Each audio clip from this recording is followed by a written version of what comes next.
Hi, this is John Ondo from Marketing, Media, and Cupcakes. And before we get into today's episode, I just want to say thank you so much for listening. We're back after being gone for over 4.5 years. And I hope you get a chance to listen to episode 77, where we explain why we were gone for so long and that we're back for at least 3 more episodes. Angel and I are big supporters of entrepreneurship, and we love small businesses and faith-based businesses. And we just want to encourage you through our podcast each week. What's going to determine if we continue with more episodes will be the response. Subscribe to us on your platform. Send us an email at john@ondomedia.com. That would help us know you're listening and you want more episodes. So thank you so much, and let's get into today's episode. This is the small business podcast that is sweeter than all the rest. Marketing, media, and cupcakes.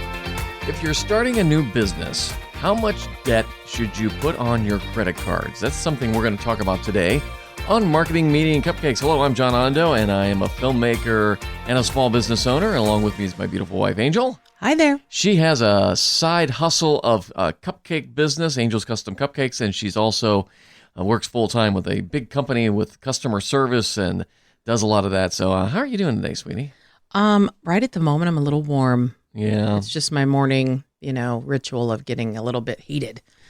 Yes, and it's the middle of one of the busier seasons here at the Ondo household because we're having some construction done up in the second floor, but really it's the third floor if you count the basement, which is where my office and everything is. And so there's dust flying and everything else. And then I have a client that's in the middle of a construction project, so I feel like I'm a general contractor running between 2 jobs. He is. Tripping over, table saws and stuff. So, but one of the things before we get into our topic today, we last week's episode we discussed this. I call it the Brooklyn cake. It was an Ebinger. What was it called? Ebinger's Bakery, and it was an Ebinger blackout cake. And you gave us kind of the just a huge chocolate cake with Yes. a lot of layers and pudding and stuff. And Yep. It was a Brooklyn cake, and you were making it for someone who commissioned you to make this. So Yes. you delivered such cakes since we did our last podcast, and I was curious on what happened. Oh, I got a lovely text message back that probably the best praise I've ever received on something like this. Because this was a 72-year-old? 70. 70-year-old He was turning 70. gentleman from Brooklyn Yes. who was familiar with this cake, which is no longer made. Yep. And so that was the big challenge. Exactly. And what I got back is amazing. Everyone loved it. Completely authentic. Wow. That's So great. to me, that was because this was, that was her challenge to me. Do you do custom cakes or do you do custom recipes as well? And I said, well, what do you want? And that's where we went. And again, I didn't come up with this recipe. I just used one that I found on the internet, the one that went most with my style, because there were several different versions. And this one just kind of said, yeah, this is more my style, what I would expect. And needless to say, it worked out. And I've gotten other requests now, of course, from family members who want me to make it. Well, I think this is interesting and kind of tying into the whole marketing, media, and cupcakes kind of concept is, even though cupcakes are kind of your primary, you do get a lot of cake recipes. And one of the things we're trying to figure out, and again, we would love to have your input for those of you, and we know we have a lot of folks who do baking and have bakeries or at-home businesses with baking and so forth. One of the things I was saying to Angel that I think we're trying to shift toward, we're not trying to be, we have to crank 10,000 cupcakes out a day. We can't handle that. We're a home bakery. This is a part-time side hustle. It's not meant to be a full-time. Mm-hmm. So, but how can we make a simple niche product that will make us money? Because Angel spends a ridiculous amount of time on this. She enjoys it, so that's why she does it.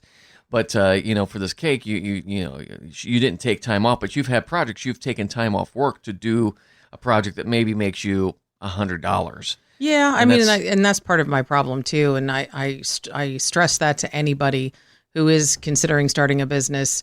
No matter what you're doing, make sure that you have your costing, because that's one of the things I didn't have until recently. How much is this? How much is that? And really, how much you want to get paid. Exactly. Because if you're taking time off work, you're burning up hours, or if you're maybe in a situation where you're a part-time employee, you're turning down work to make, you're turning down maybe $25, $30, $40 an hour to make something for $10 an hour. Exactly. So that was one of the things. So that was why, again, I'm getting better I'm able to do that. I now tell people who ask for customized things, let me first put the ingredients together. Let me get, let's see, what is it going to cost?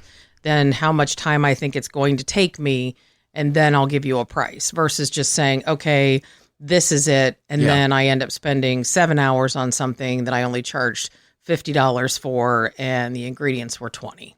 So I literally came out negative on that one. So one of the things we've been thinking about is right now, basically how Angel's Custom Cupcakes works is, somebody sees the website, somebody needs cupcakes, they call us, and it is I guess what I would say, we run from a defensive position. Yes. In the sense of how our orders work. And what I've been wanting to do and encouraging Angel to do to move to an offensive position where we offer the product and people just buy it. And it's just, the story I always tell of a situation where obviously the people didn't understand how being on the offense in business worked was this pizza place that's nearby us. Mm-hmm. They have this thing called First Friday at this downtown area. They shut the downtown off. All the businesses open up. People walk around. There's bands. Cool place.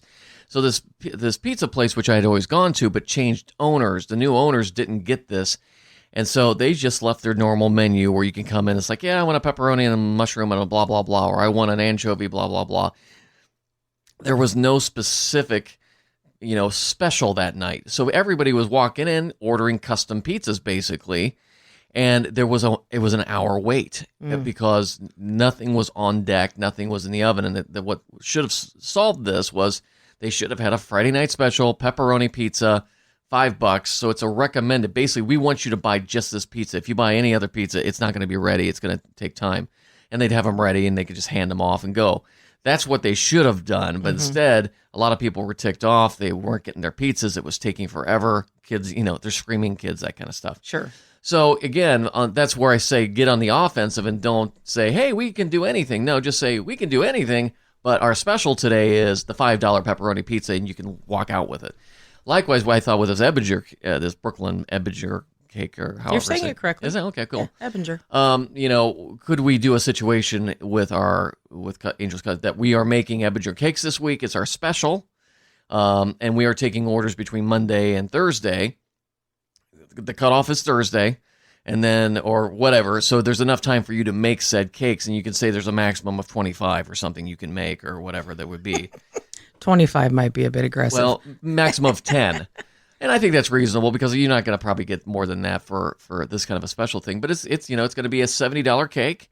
It's a special cake, yada, yada, yada. And I think that adds to the specialness, if you will, when you say, well, they were only making 10 this week and I got one of them. Mm-hmm. And then again, you're in a situation now where you're taking orders and it's like a pre-order, and then you can go knock out the cakes all at once, make the money. And then, make a modification on it. We talked about it for here in Ohio, add peanut butter to any chocolate. It's a Buckeye recipe. Correct. So anyway, I'm interested if anybody's done things like that, because we're looking, where you're putting things on the offensive, where it's now like I'm making the cakes I want to, and we don't get in the situation where somebody calls up and it's like, I need, a space shuttle cake that has to have sparklers on it, and now you have to run all over town getting things. Now it's a controlled process. Thus meaning you keep more of the cash. A controlled burn, as you like to think of exactly, something like that. So if you have any suggestions, john@ondomedia.com is my email. We use that, and if you want to find out more about Angel's Custom Cupcakes, you can go to angelscustomcupcakes.com, and you can take a look at her stuff, because I know we got a lot of folks that bake and listen to us, and we're here for all small businesses, but for baking folks, this is kind of something fun, and anybody who likes anything sweet. That's me. When we talk about starting a business and getting into debt, because I don't know many businesses that just start off making money. If I did that, if I knew who that was, I would love to find out more, because typically there's always startup costs getting into a business. Yes. And one of the things I think that all of us do, especially for me, I was raised by parents who didn't have credit cards, didn't have mortgages. They paid everything in cash. And so we lived a very simple life. I grew up in an 800 square foot house, but I thought it was, And he didn't have a phone till he was 16. Didn't have a phone till we were 16 because, like, you go down the road or just a few houses down was my aunt's house. Just use that phone. I was taught you don't use credit cards. Yes. You don't go into debt. If you can't afford it, you don't buy it. And there are levels of that in life I think you need to do. I think maybe more in your personal life, you need to live within your means, and because you don't typically make money being a family. Not typically, but again, so counter to what John experienced, my life was my parents were okay with debt. They didn't like it, but because my parents wanted more, because they wanted to have more, they were willing to have credit cards. They were willing to have that debt in order to have the things they wanted. So very different in the sense of, I never wanted for anything. I got a car when I was 16. They were all about, using, same as cash, but even then that wasn't as popular as it is today. So it was a means of getting the things you wanted now and paying for it later, which my dad did by working overtime. God love him. And I think these two personal finance philosophies are different than business. Yes. Because if you look at my philosophy, well, don't go into debt, don't get a loan, don't use credit cards, just start your business somehow with spare change. That's not going to work. Not typically, no. And on the, because you're trying to, for whatever reason you choose to just stay out of debt personally, that's great. But if in your case, where it's like, let's go buy that car and string out a mortgage, let's go mortgage for a house, or let's do that.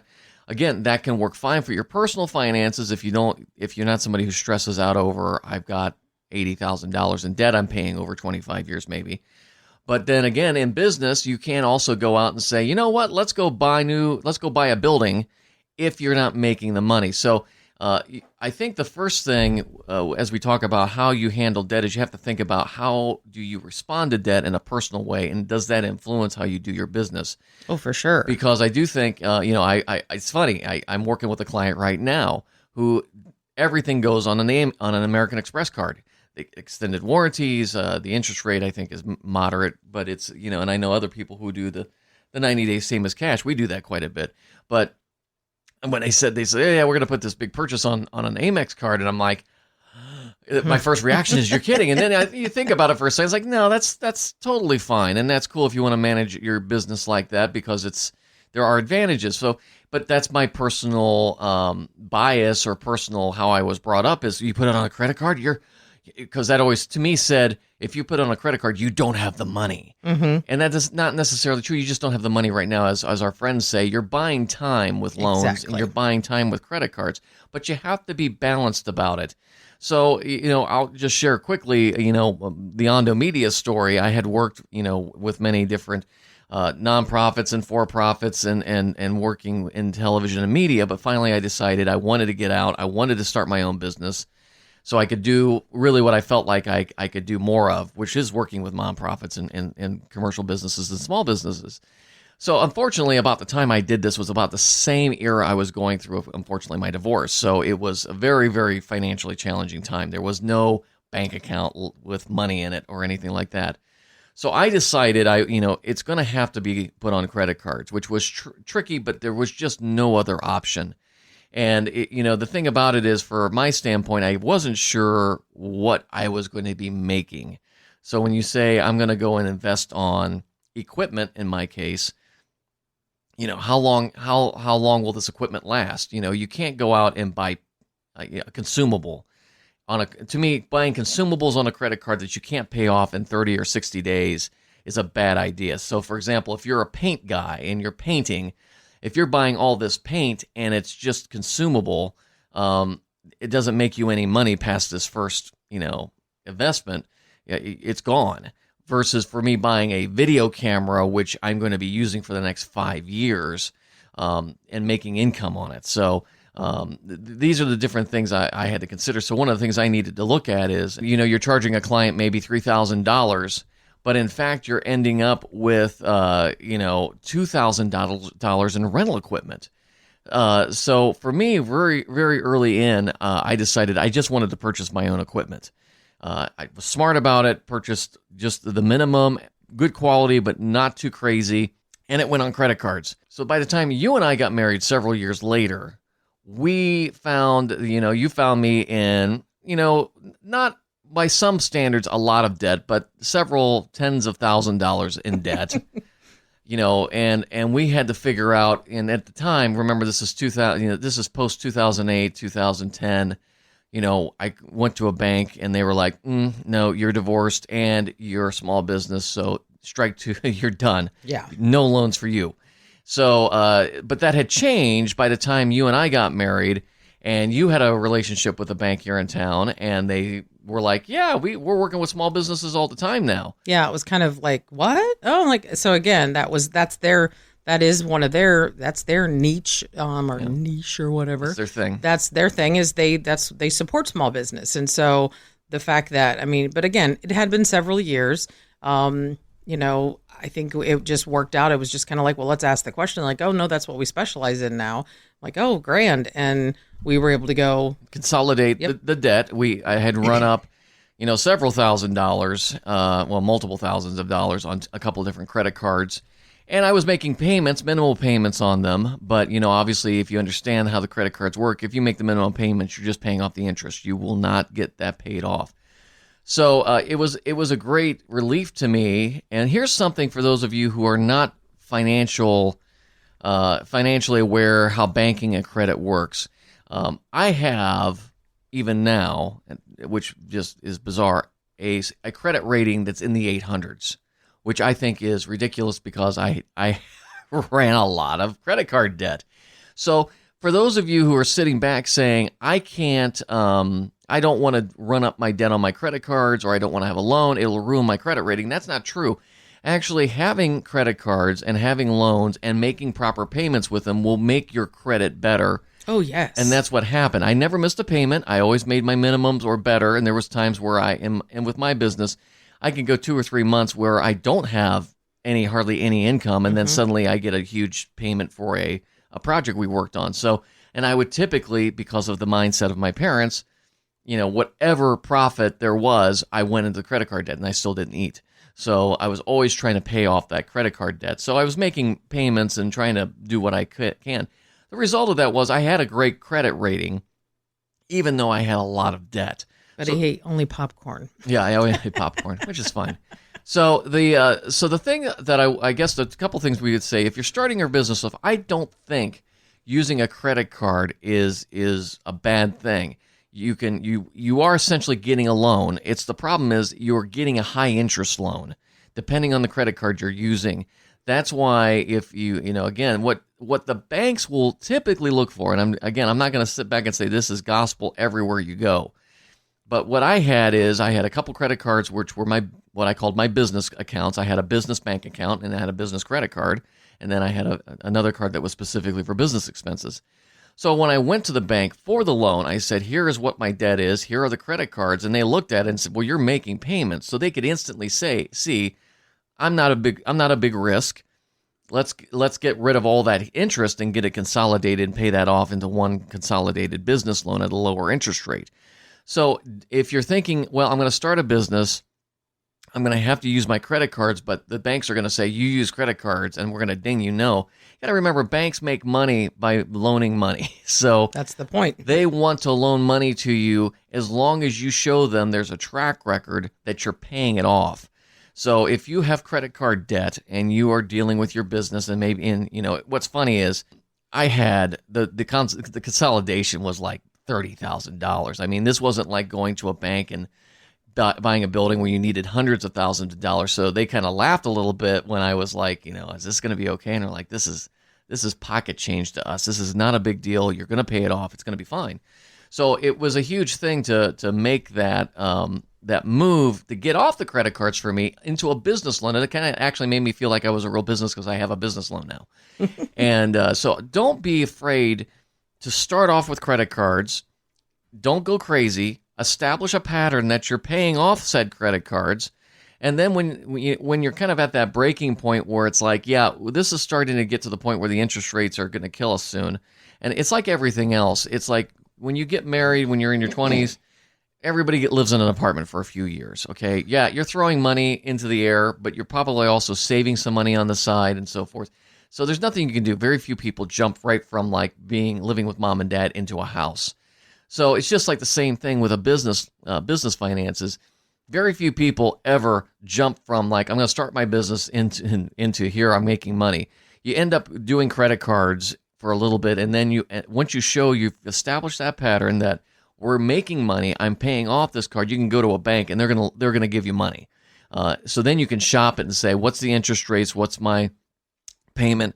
One of the things we were very blessed with our bank, as with many banks, because of the situation with COVID, when this thing hit, we weren't sure. There was immediately a 3-month, we could push the button and stop our loans for 3 months at no additional charge. It just pushed the payments back out. Another 3 months was all it was. And we jumped on that, and they were great, and that bought us a little time this summer, and that was great. So again, shop it and find out what the banks do. All of them are going to be wanting to give you money, but what are the terms? What's the interest rate? Is it variable? Is it locked? Will you be charged? This is a big one. Will you be charged if you get 4% interest, and then in a year and a half it goes down to 2%, and you want to refinance, and they say, well, yeah, you're going to have a charge to refinance that loan, and that's a problem. So make sure you're thorough with that, and get a friend that's a banker. I know we've had our bank persons change, but we also have several other people who have good counsel. Our tax person, we have other financial advisors that we know, that we say, hey, what do you think about this? And they're like, no, just hold where you're at, you're fine. Or no, that would be great if you could change that. So look at those things, but don't be afraid of going into debt a little bit with your business. From a credit card perspective, I'm a fan of what I like to call robbing Peter to pay Paul. Yes. So if you get those 0% interest credit cards in the mail, and you have to check, of course, make sure there is not a fee, because sometimes, again, Yes. if it's one of those where you're going to draw on that to pay off something else, just check to see, is that fee going to end up being more than the interest would have been had you left it where it is. And most of the time it's not. Mm-hmm. So again, if you can buy yourself, I call it free money to some extent. So if you can shift that one debt from one credit card to another by doing a 0% interest, if you're lucky enough to find one that does 6 months, then you've just bought yourself 6 months of paying that debt off and not having to accumulate the interest. There may be a small fee, but that fee is less than the interest you would have paid. And you just keep doing, I hate to say it, you keep doing that. There is no such thing as I have over 25 credit cards in my name. I still have over an 800 score credit rating. So the things that people tell you that having credit cards is a bad thing, no, it's not. No. It enhances your credit card. Billions of dollars of payments that you're not paying on your credit card is a problem. Yeah, if you have 25 credit cards that they're all maxed out and you're not paying anything, yes. But that's what I always tell folks to establish credit. My son was asking me the other day, as a friend who wants to establish credit because he's having trouble finding an apartment. I said, get a small credit card. Start off with something little, whether, anything. They'll give you a small limit, maybe $500, and you only use it for food and gas, and you pay it off every month. You don't. And they said, well, that's bad. I'm like, no, it's not. Pay it off every month. Because the banks and the financial places are going to run your credit score. And if they see, oh, yeah, he has a credit card and he's always made the payments, then you're great. If they find out they can't find any history on you because you do this with your regular job, they're going to go, maybe you guys have something shifty going on. Yeah, it's you're running all cash, which means it's maybe not legit. So just like in everything else that I believe, credit is the same. Past behavior predicts future. Ooh, so I like that. If you are someone who has a history of paying on time, then they will see that and they will make the assumption that, okay, this is the past behavior. We can make an assumption that future will be the same. So if you're now, that's not to say if somebody was late or had, won a couple of, that's not to say you're dinged forever. It's simply saying that, the bet, whether, like John said, make that minimum, make that thing, look for those 0% to switch them over, to save yourself a little bit money. Always prorate your stuff out in the sense of, getting, I owe, like we are paying on a computer. And it's like, okay, it's due in 18 months. Divide that dollar by 18, and that money, you pay that every month. Period. There is no not paying it. So if you look, for example, you want to have a company car, and you know the payment's going to be $400 a month, and you don't have $400 a month in your budget, then you probably shouldn't get that car. That's common sense. Yeah. The theory is, if you're saying, well, I'd like to buy this $40,000 car, I don't have $40,000. Yes, then payments are fine, credit is fine, but you still have to live within your monthly budget to pay that off. So a couple quick things I want to just throw in before we leave today, and I'm because I'm in electronics and cameras, drones, and all that stuff for my media business.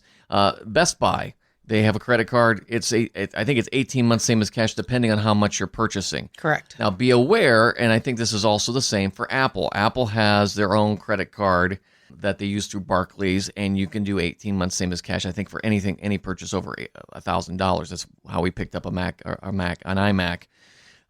Again, I could have. I didn't really want to put it on a credit card or pay cash for it, but 18 months, same as cash. Well, sure, that's $120 a month instead of dropping $1,200 on a Mac.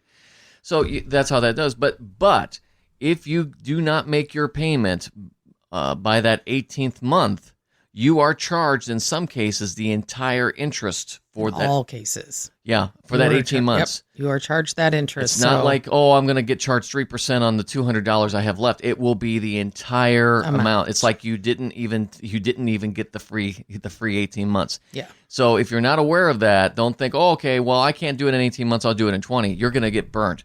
So please make sure you read the fine line, because you do have to finish that payment. Now, you may be able to miss payments. I don't know about that for sure, and just drop the whole balance on some cards. Check the fine print, but just be aware when you do a same as cash, they figure you are going to pay it all in that time, and if you're one day over, you pay all the interest for that 18 months. Then, so you basically lost your freebie there. So. Yep. Be aware of that. But I use Best Buy all the time. We've bought appliances. I had a drone that blew up, and I had to go get another one. But the Best Buy 18 months, same as cash, works like a charm. And it's the old adage of how do you eat an elephant, one bite at a time. Yep. Same thing when you're going to do anything that's a big purchase. If you have the ability, because again, it's like we said, buying time. So if you take the dollar amount and you're like, okay, 2,000 divided by 18. Well, that's not even, that's a little over $100 a month. I can do that versus saying, I don't have $1,800 today. I don't have $500 a month to get. So to me, I can do that. That's easier to do. So it also, highly recommended. And it also makes it easier. Let's just say you wanted to start a business. Well, okay, I'm going to go out and I'm going to buy a drone for $1,800. It's going to be $130 a month for that payment.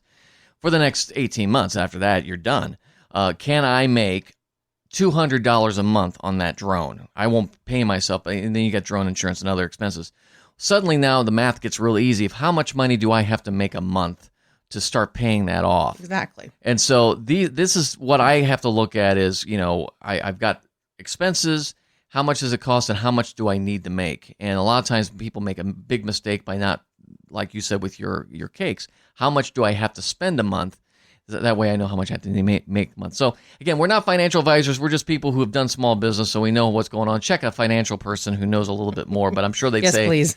I'm sure they'd say, yep, they're pretty straight on that. So again, Marketing Media Cupcakes, you can find us on Instagram and Facebook. You can email me at john@ondomedia.com. And until next time, keep living the dream. Connect with John and Angel via Facebook and Instagram and let us know your thoughts. Marketing Media and Cupcakes is a production of Ondo Media.